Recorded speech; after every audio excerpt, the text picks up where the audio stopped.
still pushing through Richard Reeves of Boys and Men. And I posted this chart that is behind me on my YouTube page. And I woke up to some hysterical males having tantrums on my post, as if me posting this chart was egregious or something. Anyways, because of that, it reminded me that I needed to dig into this chapter a little bit more, which is talking about the current climate of Black males. So where we are with education, in most races, no, in all races, the women are outperforming the males of their race as far as enrollment and graduation. Now, this chart for figure 4.1 is the gender composition of degrees awarded to Black students. The female students is the lighter gray, and the males are the darker gray. So in associates, 67% of the degree holders are women. In bachelors, 64% of the degree earners, not just enrollees, are women. And for the PhD or the postgraduate, 70% of the awards are for the women. And this is for information for the 2018 and 2019 academic year. So this is recent numbers. Something I also want to tackle is earnings. So this is a chart that is showing the median weekly earnings from 1979 and then 2020. And what I want to talk about before we even really dive deeper into this is the starting point of white women, white men, Black women, and Black men. Like, look at the starting point, the circles. Back in 1979, look how far back women had to start from. It was paltry, and there are reasons for this, because in 1979 we were still getting a foothold in education and opportunities to go to work. So the jumps that white women have done, they overtook Black men. The jumps that Black women had, look how far back Black women started than Black men, and look how far our trajectory has gone until 2020. We had so much further to go. And so when you look at this chart to see how much we had to overcome it and putting it into historical context, we have done so much within 2 generations. There will be a part 2. We're diving. So in the previous video, I showed the percentages of who was earning degrees, and I also showed the history of where women and men have come. Black women, Black men, white women, white men. Now let's get into it a little bit further in this book.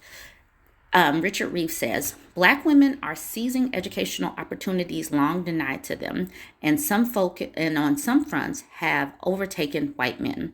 Black girls are more likely than white boys to have graduated from high school. Young Black women aged 18 to 24 are more likely than white men to be enrolled in college, and a higher proportion of Black women aged 25 to 29 hold postgraduate degrees than white men of the same age. The gaps here are modest, but they illustrate the important educational gains made by Black women in recent years.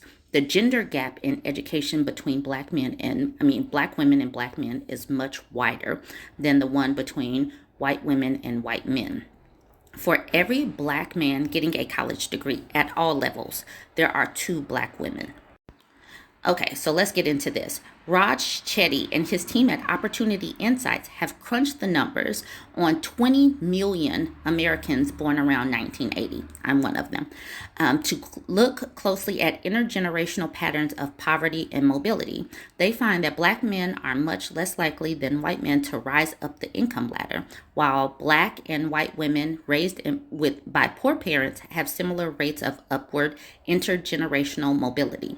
Chetty and his team conclude that the overall Black-white intergenerational mobility gap is entirely driven by differences in men's, not women's outcomes. Now, what does that mean? Women, even if we are born in poverty, we're still able to climb the ranks.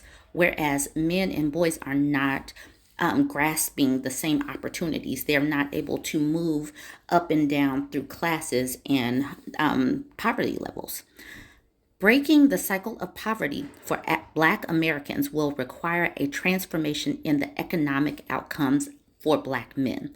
Black men are the linchpin. Women, we're still, regardless of where we are born, that is not stopping our trajectory up. This part right here is in a race-neutral chapter. It says, when men struggle, families become poorer.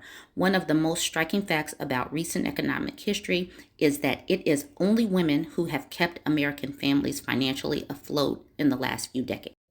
So ladies, this is the reason why it is extra important for, as we're pulling ourselves up, we have to be very, very discerning about who we pair up with. Y'all can read the rest of this page. Like, comment, and share. So Richard Reeves, the author of Boys and Men, the book that I'm currently reading, put this out from the Brookings Institute. The Inheritance of Black Poverty. It's all about the men. This article is online. People can look this up. It was put out in 2018. Okay, so the article starts. Black Americans born poor are much less likely to move up the income ladder than those in other racial groups, especially whites. Why? Many factors are at work, including educational inequalities, neighborhood effects, workplace discrimination, parenting, access to credit, rates of incarceration, and so on. Black men stuck in poverty, Chetty's latest.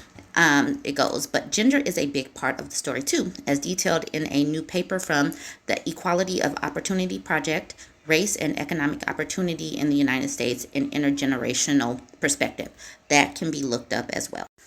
The part that I want to highlight, the report is another contribution to the growing literature showing that race gaps and intergenerational persistence of poverty are a large part of the result in poor outcomes for Black men. Specifically, Chetty shows that Black men born to low-income parents are more likely to end up with a low individual income than Black women, white women, and especially white men.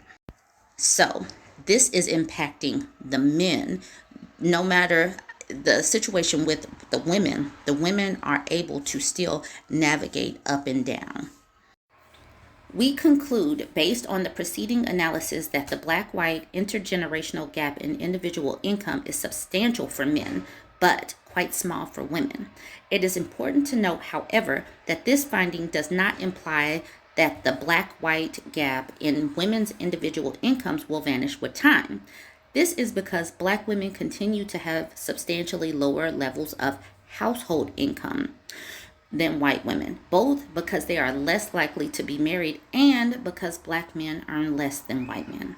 So this is the issue that needs to be tackled. The issue, yes, you guys go ahead and read into that more.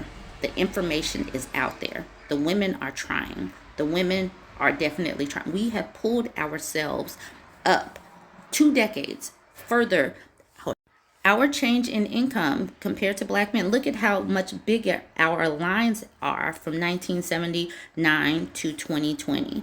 So men, look, Black men, look at your jump from 1979 with a head start to 2020. So this is what needs to be tackled.